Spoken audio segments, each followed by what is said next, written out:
Welcome back नाज़रीन। उस्मा बुखारी साहबा हमारे साथ मौजूद है। ब्रेक में जाने से पहले शिबली फराज साहब से भी हम बात कर रहे थे। उस्मा बुखारी साहबा, बहुत बहुत शुक्रिया, आपने हमें ज्वाइन किया। एक बार बार जो एतराज़ आ रहा है हुकूमत की तरफ से वो ये है कि हम जो बात करते हैं कि ये आपके खिलाफ एलिगेशंस हैं, ये आपके खिलाफ इल्ज़ामात हैं, उन इल्ज़ामात के जवाब नहीं देते आप लोग, बाकी सारी बातें कर देते हैं। तो आज भी उन्होंने स्पेसिफिकली पूछा है कि कुछ लोग ऐसे हैं जो कि शरीफ फैमिली से ताल्लुक़ रखते हैं, जो शरीफ फैमिली के बिजनेसेस हैं उनसे ताल्लुक़ रखते हैं, उनके नाम पे फेक कंपनियां खोली गई, उनके कंपनी के अकाउंट्स में पैसे आए और बाद में वो पैसे शहबाज शरीफ के अकाउंट में ट्रांसफ़र हो गए, और जो ट्रांसफ़र करने वाले लोग थे, जो पैसा निकाल के दूसरी जगह ट्रांसफ़र करते थे, वो भी शरीफ फैमिली के बिजनेस से वाबस्ता हैं। क्या ये बात दुरुस्त है, उनका ये इल्ज़ाम दुरुस्त है कि ऐसे लोग हैं जिनके नाम पे अकाउंट खोले गए जो कि शरीफ फैमिली से ताल्लुक़ रखते हैं? बहुत शुक्रिया शहजाद। मैं इत्तेफाक से सुन रही थी शिबली फराज साहब जो कह रहे थे। इनका प्रॉब्लम यह है कि ये सिर्फ इल्ज़ाम ही लगा सकते हैं और इल्ज़ाम ही लगाते चले आ रहे हैं। वो फ्रंट मैनों का इल्ज़ाम, वो जावेद सादिक भी कोई था, वो पता नहीं मेट्रो में भी पैसे लिए गए थे, और बहुत सारे फ्रंट मैन इन्होंने पहले भी बनाए। फिर वो 56 कंपनियों में भी ऐसी कागज लहरा लहरा के ये हो गया वो हो गया। और जब कोर्ट्स के अंदर, मेरा सिर्फ सवाल ये है, एक सवाल जो मेरा एक पाकिस्तानी शहरी होते हुए भी मेरा सवाल ये है कि सबूत हमें कहां देने चाहिए, ट्रायल कहां चलेगा, अदालत के अंदर? क्या ये मीडिया जो है ये किसी के जो आप इस्तेमाल कर रहे हैं बार बार आकर, एक खुद मैं समझती हूँ कि पब्लिक परसेप्शन क्रिएट करने के लिए वही मड स्लिंगिंग जिसको ये इस्तेमाल करते हुए हुकूमत में तो आ गए, अब हुकूमत भी इनसे नहीं हो पा रही है, अभी भी इनको मुखालफिन के चेहरे नजर नहीं आने चाहिए, और आप जो है वो आते हैं एक पब्लिक परसेप्शन क्रिएट करने के लिए। और ये भी इसमें मतलब अजीब बात है, वो कह रहे थे गठजोड़ नहीं है।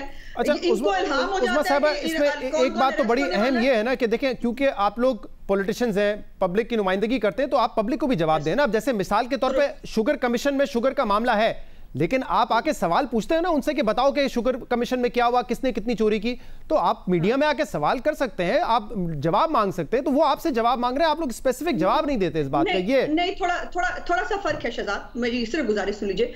थोड़ा सा फर्क ये है कि हम अपोजिशन में हैं, हम यहाँ पर किसी के जज़ा सजा का फैसला नहीं कर सकते, और अपोजिशन में हो या हुकूमत में हो, किसने कोई गुनाह किया है, जुर्म किया है, इसका फैसला अदालतें करती हैं। यहां पर प्रॉब्लम यह है कि ये जो गठजोड़ बनाया हुआ है, जिसमें नैब को पहले सवाल भेजे जाते हैं वजीर आजम हाउस से, जिसको शहजाद अकबर साहब हेड करते हैं, वहां से जो है वो इन्वेस्टिगेशन के बाद, मुझे ये बताइए इन्वेस्टिगेशन लीक कैसे हो सकती है? कौन करता है लीक? किस कानून के तहत इन्वेस्टिगेशन लीक होती है? इन वुज़रा को कौन बताता है कि ईद के बाद ये होने जा रहा है, ईद के बाद वो, और फिर आप बड़ा कन्वीनियंटली कह देते हैं कि कोई गठजोड़ नहीं है। मेरी यहाँ पे गुजारिश ये है कि आपने कारोबार पे आ गए, आप कहां से शुरू हुए थे, हुकूमती किकबैक फलाना ये वो, आज उस्मा बुखारी साहब, एक तो अगर आप खुद कह रही हैं कि आपने सुना, ये सवाल मैंने शिबली फराज से कर लिए हैं, जो आप बात करिए मैंने उनसे सवाल कर लिए हैं। ये दूसरा, आप ये कह रही हैं कि हम हुकूमत में नहीं है, लेकिन आप हुकूमत में थे और ये इल्जामात उसी दौर के हैं, तो आपसे भी पूछा जा सकता है। इसीलिए जो उन्होंने एलिगेशन लगाया, मिसाल के तौर पे आप बता दें, निसार ट्रेडिंग कंपनी, वो कहते हैं कि राशिद करामत साहब चलाते हैं। राशिद करामत शरीफ फीड मिल के मुलाजिम है, 18,000 रुपये उनकी तनख्वाह है। आप सिर्फ ये बता दें, ये राशिद करामत है शरीफ फीड मिल के या नहीं है? क्या इनके नाम पे ये कंपनी है या नहीं है? क्या इनकी कंपनी से शहबाज शरीफ को पैसा ट्रांसफर हुआ है या नहीं है? इतनी सी बात है, हाँ या ना में बता दें। नहीं, इतनी सी बात नहीं है ना शहजाद साहब। ये जो कागज लहरा के दिखाते हैं, इनमें से हम में से किसी ने देखे हैं? जो ये बोलते हैं, ये तो झूठ बोलते हैं एक नंबर का। अब ये बताइए, जो ये कह रहे हैं आप मान सकते हैं, मैं तो शहजाद अकबर साहब पे बिलीव नहीं करती, उनको तो बैठाया ही इस काम के लिए गया है। शहजाद अकबर साहब के ऊपर खुद जो है वो बहुत बड़ा इल्जाम है, उन्होंने अपना सियासी पोस्ट का इस्तेमाल किया। पिंडी में उनके भाई ने, मियां सोमरो साहब की जो खुद कैबिनेट मेंबर है, उनकी रिश्तेदार की जमीन पे कब्जा किया। ये कब्जा ग्रुप बताएगा हमें। उस्मा बुखारी साहबा, आप उनकी बात को दुरुस्त साबित ना करें ना कि आप लोग सवालों के जवाब नहीं देते, आप इल्जाम का जवाब इल्जाम से दे रही हैं। मैंने उनसे सवाल पूछा कि ये एविडेंस आपके पास कहां से आया, ये तो नैब के पास होने चाहिए थे अगर नैब तहकीकात कर रहा है। अब सवाल मेरा आपसे ये है कि राशिद करामत साहब का क्या ताल्लुक शरीफ फीड मिल से है? क्या उनके नाम पे ये कंपनी बनाई गई जिससे पैसे ट्रांसफर हुए शहबाज शरीफ को? आप अपनी तहकीकात करें, बता दें कि राशिद करामत नाम का कोई बंदा ही नहीं शरीफ फीड मिल में। ये इन्फॉर्मेशन तो होगी आपके पास ये इन्फॉर्मेशन भी होगी कि खान ट्रेडिंग कंपनी है, उसमें शकील अहमद के नाम पे वो कंपनी है, और शकील अहमद रमजान शुगर मिल का एम्प्लॉई है जिसके अकाउंट में 35 करोड़ रुपए आए, जो बाद में शहबाज शरीफ के पास चले गए। अब बता दें कि ये रमजान शुगर मिल का शख्स नहीं है। मैं दोबारा कोशिश करती हूँ, सिर्फ मुझे 1 मिनट दीजिए अनइंटरप्टेड। मेरी गुजारिश ये है कि ये केस शुरू किए थे इन्होंने हुकूमत से, हुकूमत में होते हुए इन्होंने हम पे इल्जामात लगाए। अब ये आगे जाती कारोबार के ऊपर, और जाती कारोबार में भी अरबों रुपए से शुरू होकर अब ये लाखों रुपए पे आ गए। मेरी गुजारिश यह है कि यहाँ पर मीडिया में तो देखिए कोर्ट के अंदर जाएगा ना रेफरेंस, वो कहते हैं हमारे पास वो कॉल इनके रेफरेंस शहजाद अकबर साहब ने ज़ाहिर तैयार करके नैब को भेज दिया होगा, और वो रेफरेंस जाएगा कोर्ट के अंदर। अभी भी हमने हर केस के अंदर कोर्ट के अंदर जो जवाबात थे वो दिए और कोर्ट से ही वैलिडेट हुए। तो वो जवाब आप वो जवाब देखें, आप बतौर सियासतदान आप अवाम को भी जवाब दें ना, तो वो जवाब दें कि क्या जवाब दिया। जब ये पूछा गया कि राशिद करामत कौन है, शकील अहमद कौन है, ये लोग कौन है, तो आपका क्या जवाब है? क्या इनका ताल्लुक नहीं है शरीफ फैमिली के बिजनेस से? ये जवाब है आपका? नहीं, किसी का मुलाजिम होना गुनाह है।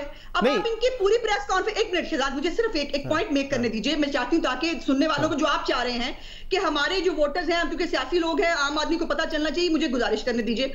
मेरी गुजारिश ये है कि क्या कारोबार करना जुर्म है? मियां नवाज शरीफ के बच्चे बाहर कारोबार करते हैं, इनको तब तकलीफ होती है।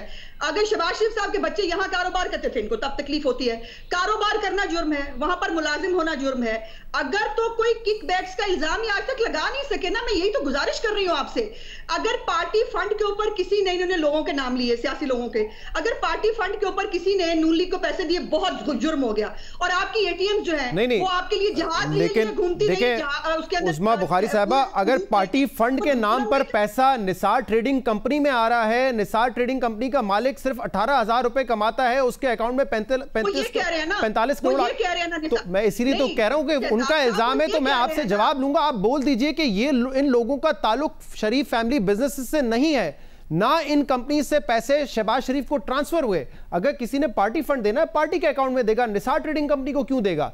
मैं यही तो कह रहा हूं कि मैं उनके इल्जामात का जवाब आपसे ले रहा हूं। आप मुस्तरद कर दें कि ये शख्स ना शरीफ फैमिली के बिजनेस से ताल्लुक रखते हैं। ये गलत कर रहे हैं, ये एक प्रोपेगेंडा कर रहे हैं। अब ये जो सियासी खेल खेलना चाहते हैं कारोबार के नाम के ऊपर, और कारोबार, मेरी आपसे गुजारिश है, ऐसा करें कि आप जहांगीर तरीन साहब की, खुसरो बख्तियार साहब की, इनकी शुगर मिलें निकाल लें, इनके कारोबार निकाल लें, और उसके बाद हमारे साथ जो हो रहा है, जो हमारे कारोबार को देखा जा रहा है, उसको भी एक पैरामीटर रखें ना। ठीक है, ये आपकी बात ठीक है, एक पैरामीटर होना चाहिए, उनका कारोबार भी चेक होना चाहिए, लेकिन ये तो बता दीजिए ना कि ये लोग हैं या नहीं। ऐसा कारोबार करने से मना नहीं कर रहे। फेक बेनामी कंपनी, इल्जाम यह कि बेनामी कंपनी है, और वो बेनामी कंपनी वो लोग चला रहे हैं जो कि 18-20 हजार रुपए कमाते हैं, शरीफ फैमिली के बिजनेस से वाबस्ता है, मुलाजिम है, उनके अकाउंट में पैसा आता है, वहां से शहबाज शरीफ को जाता है। ये इल्जाम है ना। कारोबार करने में तो किसी को एतराज नहीं है। नहीं, इल्जाम है ना। मेरी फिर गुजारिश है, मैं दोबारा कहना चाहती हूँ कि हमारे कारोबार के ऊपर इल्जाम लगा के हमारे जो ये कह रहे हैं, ये तो एक केस पेश कर रहे हैं ना। इनको अगर सबूतों पे इतना एतबार है, देखिए हमजा शहबाज शरीफ पिछले 8-10 महीने से जो है वो जेल में है। ठीक है, एक इल्जाम किसी में तो साबित कर दे। लेकिन मेरे ख्याल से शरीफ के लिए इनको ख्याली तनख्वाह पे जाना वो बात ठीक है, और शहबाज शरीफ जो है वो हर केस पे सुर्खरू आता है। ये बात ठीक है, ना आशियाना हाउसिंग स्कैम हो, ना साफ पानी का केस हो, उन केसेस के फैसले अभी तक नहीं आए हैं। ये बात आपकी दुरुस्त है कि बहुत अरसे से ये केसेस चल रहे हैं, उनके फैसले नहीं आए। लेकिन मैं एज अ पब्लिक रिप्रेजेंटेटिव आपसे बात कर रहा हूं, एक एंकर के तौर पर सवाल पूछा, लोग आपसे सवाल पूछते हैं। अब नेक्स्ट टाइम जब आप करें तो प्रिपेयर करके एक प्रेस कॉन्फ्रेंस कर दें कि ये जो नाम बताए गए हैं, ये जो कंपनीज बताई गई हैं, इन लोगों का कभी ताल्लुक नहीं रहा है शरीफ फैमिली से, ना इन कंपनीज से पैसा ट्रांसफर हुआ है शहबाज शरीफ साहब को, तो बात ही खत्म हो जाएगी। बहुत बहुत शुक्रिया। उस्मा बुखारी साहब हमारे साथ मौजूद थी। एक ब्रेक लेंगे, इसके बाद शेख रशीद साहब हमारे साथ मौजूद होंगे।